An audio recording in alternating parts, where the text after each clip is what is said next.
Welcome to Ancient Future on Sweet Soul Synergy TV. I'm your host, Stefani, and today my guest is Mark Thellmann, college professor and clinical hypnotherapist.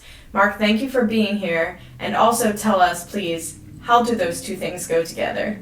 Well, I've always been interested in how the mind learns and what inspires creativity, and that probably comes from teaching at an art school for 32 years. And I taught script writing and filmmaking. That was my area of expertise. But I was around all these artists that taught everything from airbrushing to the hardcore art stuff. And I don't know, there were kids that just had a talent. They had a handle on it, and others that didn't. And I wanted to help them learn the material, and some of the kids had a really hard time focusing. So I was reading and researching a lot of different things as far as the mind, and I came across tons of stuff about hypnosis, which was actually a revisit because as a 9-year-old kid, I came across in the back of my comic book, hey kids, ordered a Hypno Whirly disc, hypnotize your friends. So I sent for that. I think it was a whole $1. And it was a lenticular screen, the size of like a badge, and as you turned it, it rotated somewhat. But the book that came with it was just fascinating because it mentioned a lot of things you could try when you hypnotize somebody.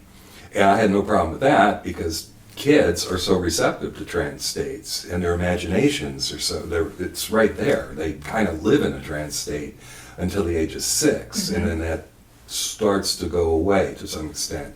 But you know how imaginative young kids are. So I would hypnotize my little friends and do post-hypnotic suggestion on them.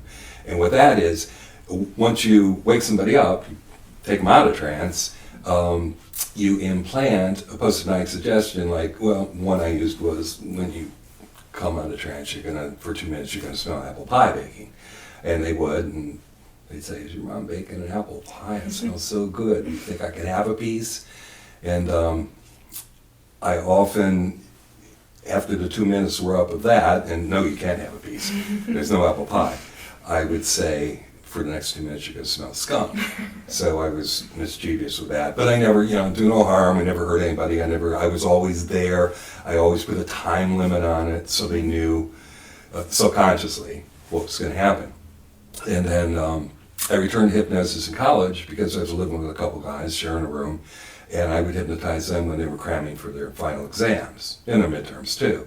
And you have almost a photographic memory when you study in trance, and they could recall that information the next day while taking the test. That data would fade eventually, but they got good grades because your focus is so intense, you can shut everything out, whether it's sound, somebody else coming in the room, and they were happy. What I'm studying typically is, you're rewiring those neurons to fire together for long-term, let's say, long-term suggestion that you're retraining your brain to believe something different completely. But I like the idea of this short-term, you're saying like photographic memory, you're picking this up and then you're able to do something for a short period of time. Can you talk about the brain waves that are used during this experience? Is it the theta brain wave? Is it? Well, not usually. We are in a state of beta right now. I'm talking to you.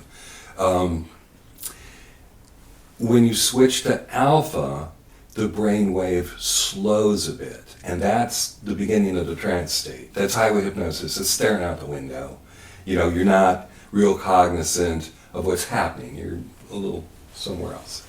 So then people meditate, and the deeper meditators can go into theta, which is slower yet. And that's more of a sleep state.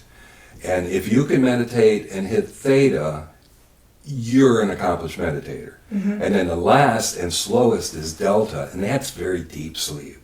And we're not, when we're actually sleeping, we're not in delta for long. It's not during the night, all night. You'll dip into it.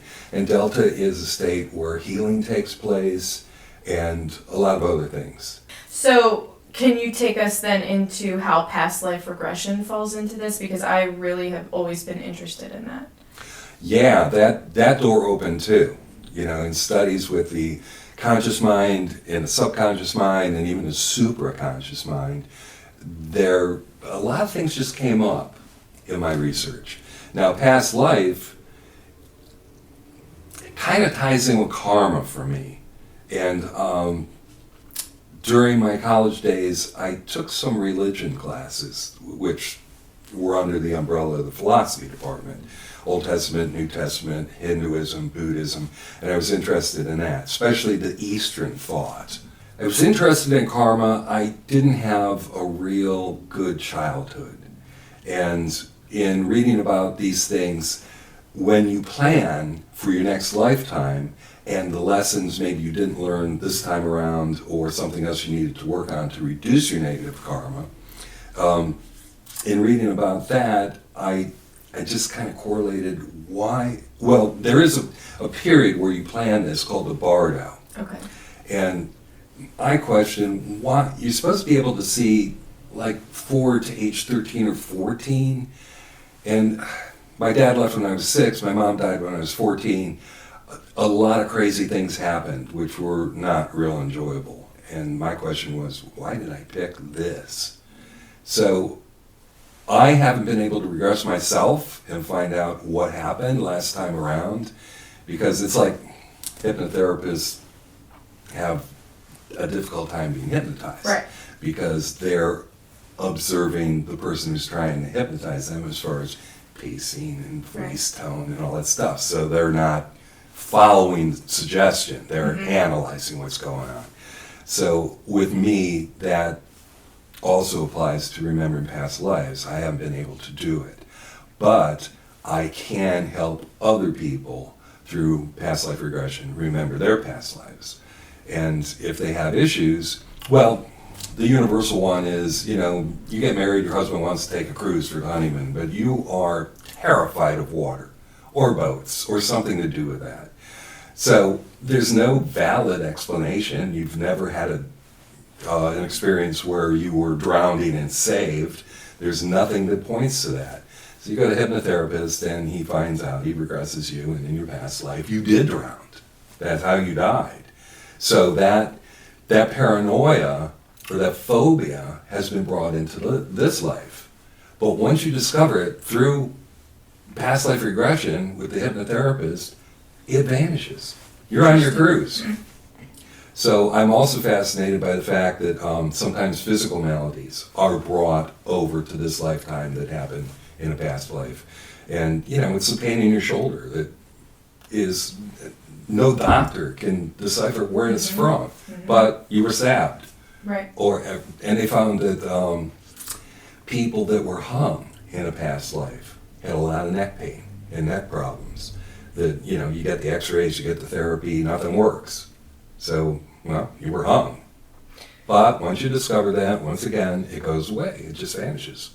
So is it beneficial to do repeated past life regressions because do you experience different ones each time you go under?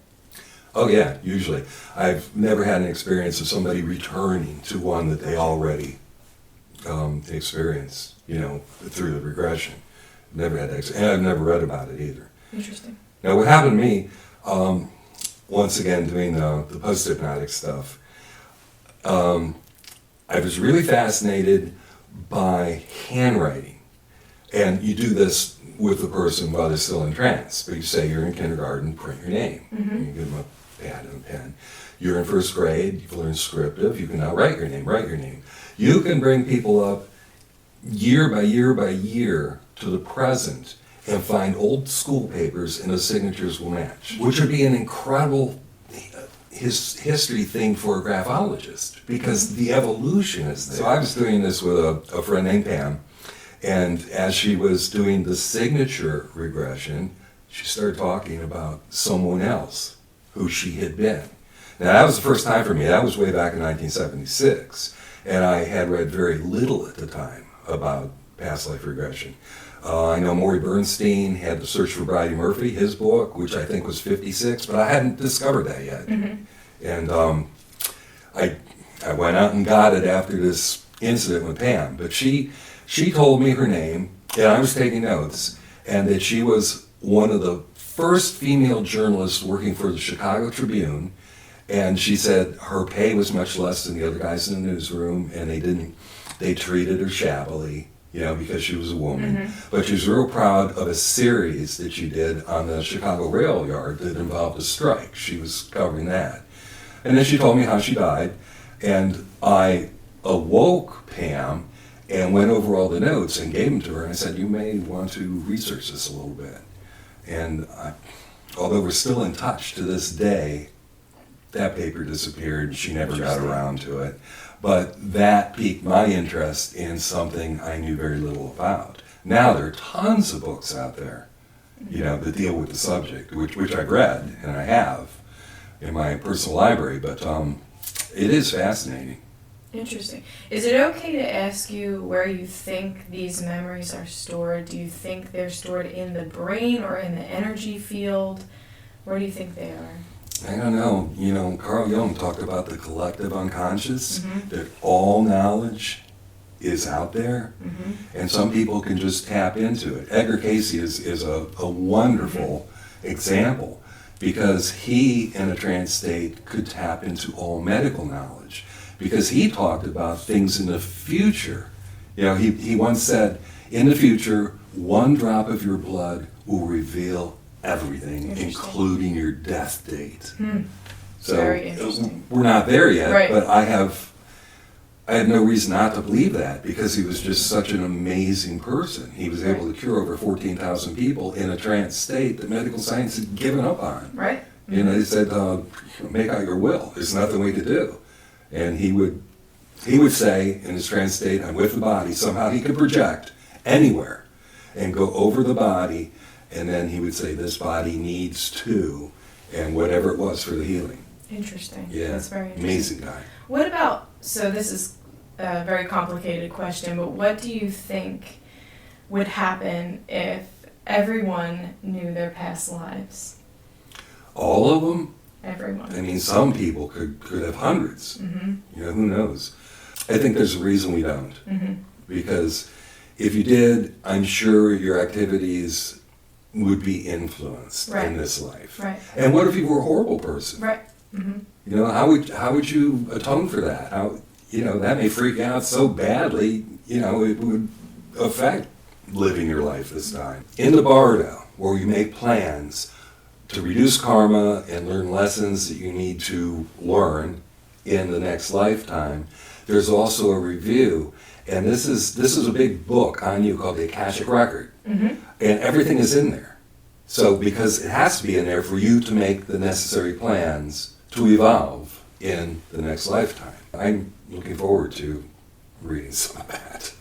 Although you're right, you don't bring it to that lifetime unless you are regressed and get that information. Right.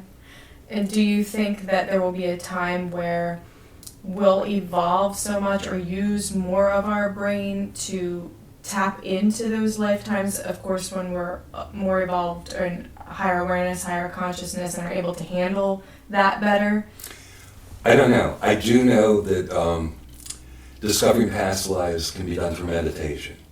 And there is a point during your meditative practice where this happens, or so I've been told.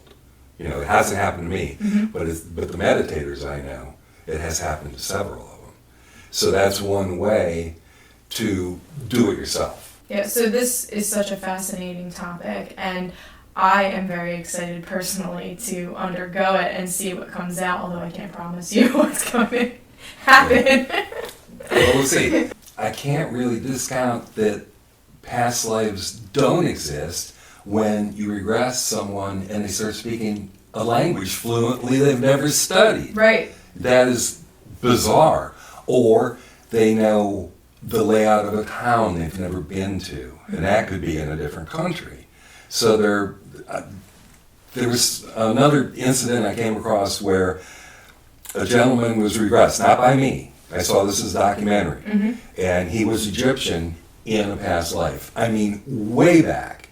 And they brought him some Egyptian tablets. He was able to decipher what the hieroglyphics meant, and they were just stymied about that. They couldn't crack the code on those tablets, and he did it for them in trance as an Egyptian. One more thing, you usually are traveling with people that you're now familiar with in the past. Now, I don't know if in the cosmic realm of things, these are the people you have to work out karma with. But what I do when I regress somebody into a past life, I ask them to look around, and if there's anyone there, look into their eyes. Because oftentimes they'll say, the person I'm with is my mother this time, but my child in real life. Because in looking in the eyes, you will recognize who these people are. But they change roles. Interesting. And sometimes they change color. A white person could live a black past life. They found out through regression in California, a lot of people that were regressed were Chinese in the past because so many Chinese worked on the railroad. Your story, your explanation made me think of something that happened to me recently where my mom, I think I told you this before a while back, but my mom, who has passed away, I was wondering about a connection that I had in my life, and in a dream, she gave me a thick stack of papers, and she said to me, these are your past lives. And she said, I want you to read the one on top.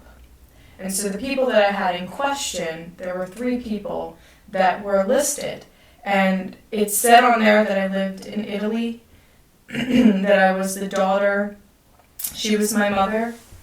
I had 3 brothers, and 2 of the people that are in my life right now are not my brothers, but they were on the list as my brothers. And one of them was my twin. And it's interesting that the person that I had in question, that I have some issues that I think I'm working out in this lifetime, was my twin in that lifetime. So, of course, I've never had any experience with past life regression in terms of, undergoing it. So for me, I was like, well, is it a dream or is it, her really speaking to me? But I thought it was very fascinating, very interesting. So your mom was very gifted, intuitive.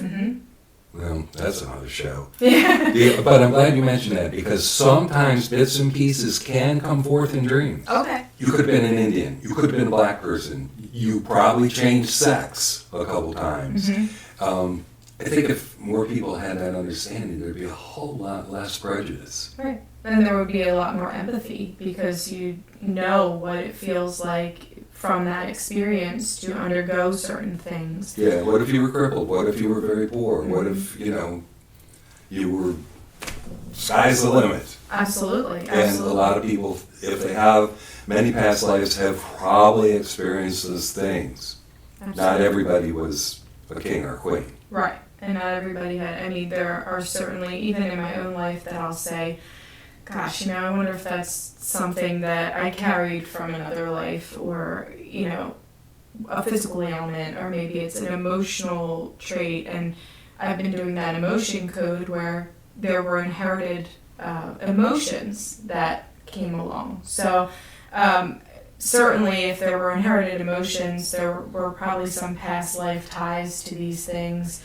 And traumatic events that happen and I think we had talked about this a little bit, we'll talk about this more, but the emotional connection to some of those experiences being so powerful and then carrying on to because of the power of emotion. There's one more thing I want to mention. Sure.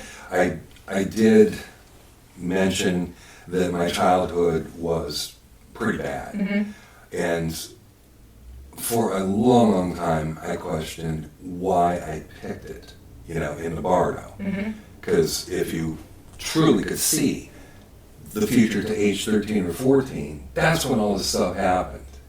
And I had no answer until I ran into a psychic who told me, you didn't pick any of that. Interesting. And I said, then why did I go through it?